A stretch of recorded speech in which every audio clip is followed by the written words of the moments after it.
বাঘা শাহী মসজিদ রাজশাহী শহর থেকে ৪১ কিলোমিটার দক্ষিণ পূর্বে অবস্থিত বাঘা উপজেলা। মাজারকে কেন্দ্র করেই মূলত বাঘা শহর গড়ে উঠেছে।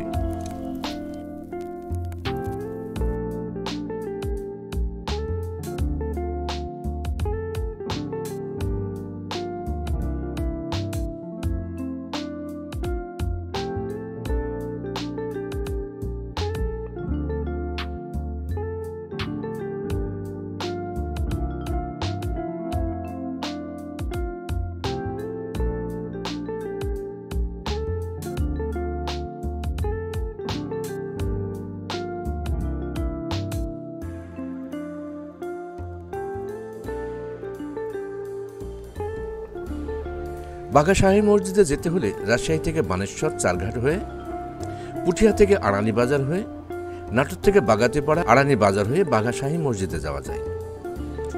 আর ঈশ্বরদী থেকে লালপুর হয়েও বাঘা শাহী মসজিদে যাওয়া যায়। বাঘায় আসার পথে নয়নাভিরাম দৃশ্যসহ ছোট বড় অনেক আমবাগান দেখতে পাওয়া যায়।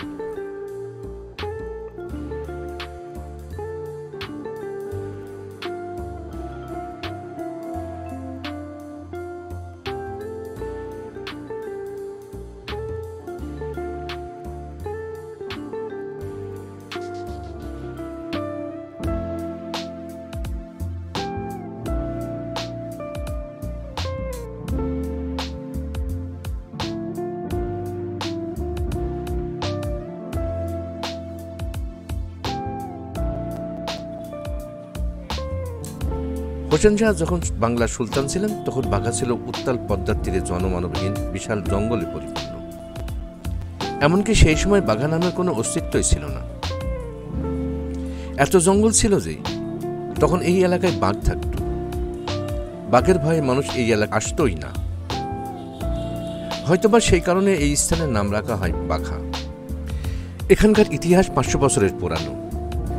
বাঘার এই মাটিতে সাহিত্য আছেন খলিফা হারুন আর রশিদের বংশধর হযরত শাহ নাজিমুদ্দৌলা রহমতুল্লাহ আলাইহি, তার একমাত্র পুত্র আব্দুল হামিদ দানিশমান্দ রহমতুল্লাহ আলাইহি এবং দানিশমান্দ রহমতুল্লাহ আলাইহির শিক্ষাগুরু হযরত শাহ শের আলী রহমতুল্লাহ আলাইহি সহ বেশ কয়েকজন অলি।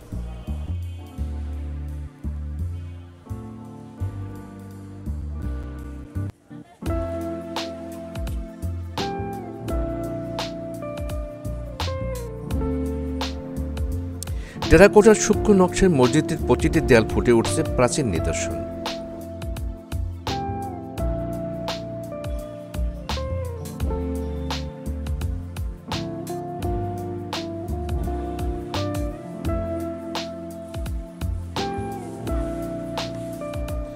একসময়ে বাংলাদেশের ৫০ টাকার নোটে বাঘা শাহী মসজিদের ছবি দেওয়া ছিল।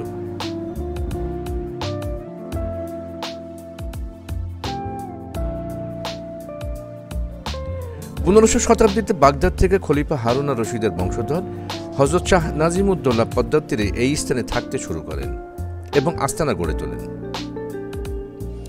১৫০৫ সালে শাহ নাজিমুদ্দৌলার একমাত্র পুত্র শাহ আব্দুল হামিদ দানিশমান্দ রহমতুল্লাহ আলাইহি এখানে আসেন। ধীরে ধীরে এই এলাকায় মানুষের আগমন ঘটতে থাকে। শুরু হয় জঙ্গল কেটে আবাসনের কাজ। পরবর্তীতে ইসলামী শিক্ষার লক্ষ্যে হযরত আব্দুল হামিদ দানিশমান্দ রহমতুল্লাহ আলাইহি বাঘায় একটি মক্তব প্রতিষ্ঠা করেন। এই এলাকায় ইসলামের প্রসারতা বৃদ্ধি পেতে থাকে। আস্তে আস্তে এখানে দেশ বিদেশ থেকে শিক্ষার্থীর আগমন ঘটতে থাকে। তখন মক্তবের দায়িত্বে ছিলেন বাগদাদের বিশিষ্ট পণ্ডিত হযরত শাহ শের আলী রহমতুল্লাহ আলাইহি। সময়ের ব্যবধানে সুলতান আলাউদ্দিন হোসেন শাহের পর বাংলার স্বাধীন সুলতানের দায়িত্ব নেন তার পুত্র নাসির উদ্দিন নুসরাত শাহ। নাসির উদ্দিন নুসরাত শাহ হযরত শাহ নাজিমুদ্দৌলার ভক্ত ছিলেন। সেই সুবাদে হযরত আব্দুল হামিদ দানিশমান্দ রহমতুল্লাহ আলাইহির সাথে তার ছিল দারুণ সখ্যতা। শিক্ষার্থীর সংখ্যা বাড়তে থাকায় ১৫২২ সালে দানিশমান্দ রহমতুল্লাহ আলাইহি সুলতান নাসির উদ্দিন নুসরাত শাহের কাছে একটি মসজিদের প্রস্তাব করেন। সুলতান সাথে সাথে সেই প্রস্তাব গ্রহণ করেন। মসজিদের শিলালিপি থেকে জানা যায় ১৫২৩ সালে শুরু হয় মসজিদ নির্মাণের কাজ। অপূর্ব কারুকাজ খচিত এই মসজিদ লম্বায় ৭৫ ফিট, প্রস্থে ৪২ ফিট এবং উচ্চতায় ২৪ ফিট ৬ ইঞ্চি, দেয়াল চওড়ায় ৮ ফুট। মসজিদের ছাদ ১০টি অর্ধগোলাকৃতির গম্বুজ দ্বারা নির্মিত। প্রতিটি গম্বুজের ব্যাস 24 ফুট এবং উচ্চতায় 12 ফুট। পূর্ব দেয়ালে 5টি এবং উত্তর দক্ষিণ দেয়ালে 2টি করে খিলানযুক্ত প্রবেশপথ আছে।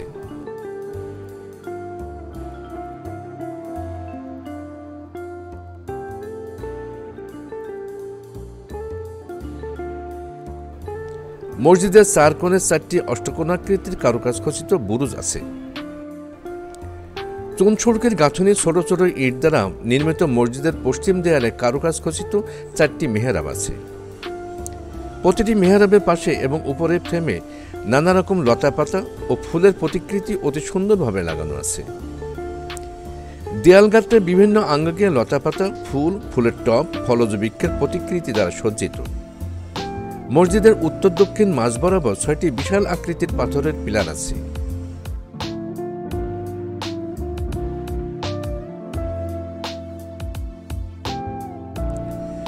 সুপ্রিয় পানির জন্য সুলতান নাসিরউদ্দিন নুসরাত শাহ মসজিদের পূর্ব পাশে 52 বিঘা জমির উপর একটি দিঘি খনন করেন। মক্তবের প্রসারতা বৃদ্ধির কারণে সম্রাট শাহজাহান 42টি মৌজা দান করেন। সেই সময় মক্তবের দায়িত্বে ছিলেন হযরত আব্দুল হামিদ দানিশমান্দের 3য় পুত্র আব্দুল ওয়াহাব। 1897 সালে বড় একটা ভূমিকম্পে মক্তব সম্পূর্ণরূপে ধ্বংসপ্রাপ্ত হয়। মারা যায় অনেক ছাত্র ও শিক্ষক। এমনকি গম্বুজসহ মসজিদের সম্পূর্ণ ছাদ ভেঙে যায়, বন্ধ হয়ে যায় মক্তব। এমনিভাবে দীর্ঘদিন পরিত্যক্ত অবস্থায় পড়েছিল বাঘা শাহী মসজিদ। তারপরে মসজিদের ভিতর টিনের ছাপড়া করে নামাজ আদায় করা হতো। 1963 সালে স্থানীয় কয়েকজন হযরত দানিশমান্দ রহমতুল্লাহ আলাইহির নামে পুনরায় মাদ্রাসা প্রতিষ্ঠা করেন। 1976 সালের 31 আগস্ট মসজিদটি সংস্কার শুরু হয় এবং 1977 সালের জুলাই মাসে শেষ হয়। সমতল ভূমি থেকে প্রায় 10 ফুট এই মসজিদের উত্তর পাশে শায়িত আছেন শাহ নাজিমউদ্দৌলা রহমতুল্লাহ আলাইহি এবং উত্তর পাশের ফটকের পাশে শায়িত আছেন হযরত আব্দুল হামিদ দানিশমান্দ রহমতুল্লাহ আলাইহির শিক্ষাগুরু হযরত শাহ শের আলী রহমতুল্লাহ আলাইহি।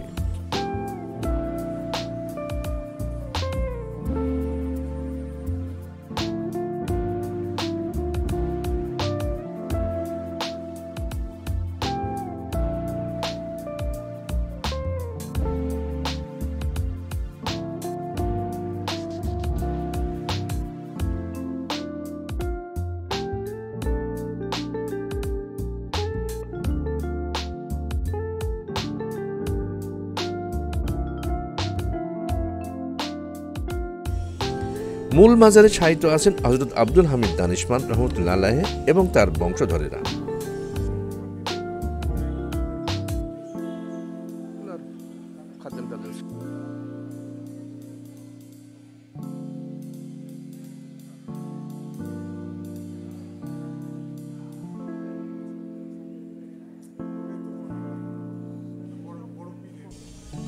প্রতিদিন হাজার হাজার মানুষ এখানে আসেন। বিশেষ করে শীতকালে অতিথি পাখিদের দখলে থাকে বিশাল এই দিঘি। সেই সাথে পর্যটকের সংখ্যা বেড়ে যায়। নতুন নতুন ভিডিও পেতে চ্যানেলটি সাবস্ক্রাইব করুন। ধন্যবাদ সাথে থাকার জন্য।